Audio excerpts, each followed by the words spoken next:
All right, shalom, shalom. For the foremost, if I get started, I'll start by saying, Call on La Yahweh, Bahashim, Yahushai, Bahashim, Chakudash. We'll just give all praise to the Heavenly Father in the name of His Son, whom the world even calls God, and Jesus Christ.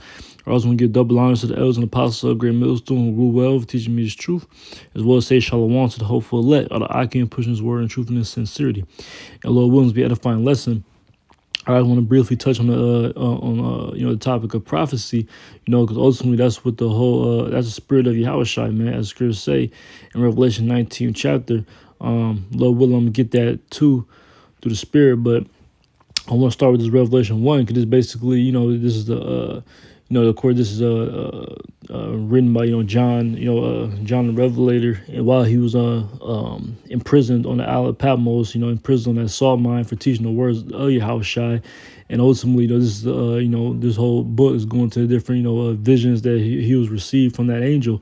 All right, and the opening this is very it really plainly tells you of how the Lord deals, man. So I want to start with this first. This is Revelation chapter 1 and verse 1. It says, the revelation of Yahushua Mashiach, which the Most High gave unto him to shew unto his servants things which must shortly come to pass, right? As that what the Lord does, man. All right, he shews unto his servants things that are going to come to pass. All right. That's why they're able to speak these things before they come. That's what the word prophesy goes into, man. It goes back to the word pro means before, and side means to speak. So that compound word means to speak before, to say before. All right, that's what prophesying is. You're really foretelling things that are to come, that are written, man. All right, and the Lord revealed his secrets unto his servants and prophets, man, pursuing Amos 3 and 7. So that's how brothers starting with the elders and apostles are able to speak these different things, man, with boldness, with conviction, with confidence, man. That word confidence goes into having faith, man, with faith. All right. Well, what's faith, man? Hebrews 11 and 1, the substance of things hoped for, the evidence of things not seen. So literally that's what we have, man. We literally are fully persuaded in our own minds of all the things that are going to come to pass. All right. Rather, those who hear or forbear, man. Ultimately, this is only for the elect at the end of the day anyway. All right. Only those select number of men who has to be able to receive these things written. He has to be given those eyes to see and those ears to hear are these words. It says, and he sent and signified it by his angel unto his servant John. Right, so that's what he did, right? Because John wrote these things. All right, and we're able to read this now, have it in these latter days, and as to use it as a comfort, man. All right, that's what these scriptures are, man. They're a comforter unto us, man.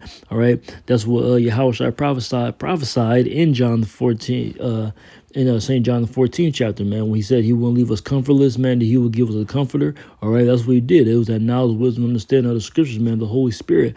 All right, being able to actually internalize and actually understand these things, be able to break them down. All right, in Revelation the 5th chapter, it tells you that he unloosed the seals, man. All right. Yahushua losing the seals gave us understanding for these latter days that we're in currently, man, to be able to have a complete grasp of our history, our lineage, our heritage, the things of old, the current events taking place now, and the things to come in the future, man. All right, let's jump over to chapter 19. Because that's why this is the main focus, man. That's why our apostles, all our elders constantly harp on the fact that we're supposed to constantly go into prophecy, man, because that's the most important thing right now, Of course, it's great to touch up on old history, but the main important thing is to know what's to come, all right? And what manner of person you are to be, all right? In all holy conversation and godliness, man, how you supposed to be carrying yourself, what your daily instrophe is to prepare for the coming judgment, destruction of America, all right? Which is Babylon the Great in the scriptures, man, all right? You should be, what? You should be actually putting off the ways of the world and actually seeking after the spirit, man, so you don't fulfill the lust of the flesh, all right, to the best of your ability, right? And with that comes speaking these words, man, speaking against his kingdom, what's that, Psalms 94 chapter says, who will stand up for me against the evildoers, man? You should be completely speaking against this place, man, and condemning all the wicked practices that go forth in his kingdom, that in this world, that's uplifted and exalted and held in high regard, man, that's set in great dignity. This is Revelation chapter 19 and verse 10. It says, and I fell at his feet to worship him. And he said unto me, see thou do it not. I am thy fellow servant and of thy brethren that have the testimony of Yahushua. Worship the Most High, for the testimony of Yahushua is the spirit of prophecy. So there you have it right there, playing upon tables, man. That's what the testimony of Yahushua is, man. You know, people always want to claim to only believe in the New Testament. You know, they only believe in Yahushua and having the grace and mercy, which of course that's what Yahushua did. He shed his blood for the nation of Israel's sins to be covered, man. All right, he was the acceptable sacrifice that the Most High sent for us. But ultimately, what he came to, not to what Matthew the 5th chapter, man, he came not to destroy the law, to fulfill it. He's literally the embodiment of the law. You know, Scripture says the Lord doesn't change in Malachi 3:6. So nothing's different. You know, ultimately that's what the new covenant goes into. The new covenant is the law, statutes, commandments being written in our inward parts. So we can be perfect. So we can be how the Lord always intended us to be, man. All right. That's the whole ultimate end goal. You know, and we get that grace and mercy, and we get that second chance, all right, through Yahushua, through our mediator, man. All right. And what's his spirit? The spirit of prophecy. All right. As he going into these things that are about to take place, speaking them before they actually come. You know? Because it's written, let's get Isaiah 55. Because these things will come to pass, man. You know, it's not a matter of if, but a matter of when. This is Isaiah chapter 55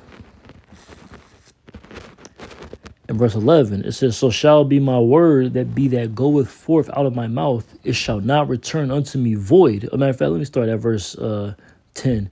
It says, oh, you know what? Let me just start at 8. It says, for my thoughts are not your thoughts, neither are your ways my ways, saith the Lord. For as the heavens are higher than the earth, so are my ways higher than your ways, and my thoughts higher than your thoughts. Right? So the Lord has done all this for a reason, man. All right, and it's to a point where we can't even grasp understanding.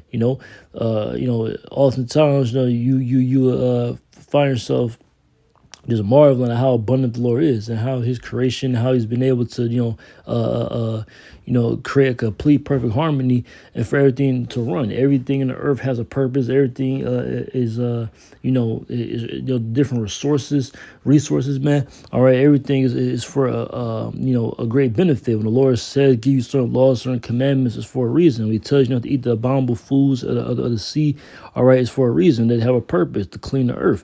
All right. Everything is for, a purpose. Okay. It says,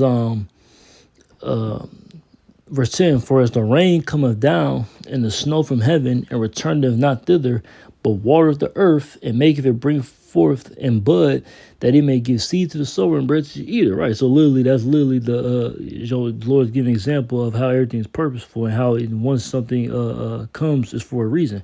Okay. Verse 11, it says, so shall be my word be that goeth forth of my mouth. It shall not return unto me void, but it shall accomplish that which I please, and it shall prosper in the thing whereunto I sent it. Right, because the Lord sent this down for a reason, man. His word, his prophecies, these things are getting ready to come to pass in the very near future. All right, it's all for a reason. It's all for a purpose. All right, literally, these things, this literally a great coming salvation, man, because the whole earth needs to be cleansed, man. It needs to be that reset. Okay, everything's completely defiled. The animals, the plants, the waters, the air, everything's completely destroyed under this wicked ruler that we're currently subject to, man. Our Esau Edom. So this cleansing by fire, which is that cleansing agent the Lord's getting ready to use. All right, by way of those ICBMs, all right, those intercontinental ballistic missiles, all right. Those arrows gonna be shot from one end of the earth to the other. All right, this is how we're gonna be able to. This is how the Lord's gonna restore things, man. All right, by calling up His elect. All right, and having that New Jerusalem come down. All right, being changed. Lord willing, be that number. Us being changed in that moment, that twinkling of an eye. Putting on the incorruption, putting on the immortality, and establishing the Lord's ways, man. The righteousness, all right, in the earth. All right. So what? Proverbs 29:2. When the righteous are in authority, people rejoice. When the wicked bear will, the people mourn. So the whole earth is going to rejoice and do to these things, man. All right. Right now, everyone's in a constant state of mourning, depression, misery. All right. And that's just due to the wicked rulership. All right. Ultimately, when the righteous are ruling, everyone will be rejoicing. Everything will benefit, man. Every aspect of life and everything will be that Idan, man, that Eden, all right, that paradise and joy that the Lord intended.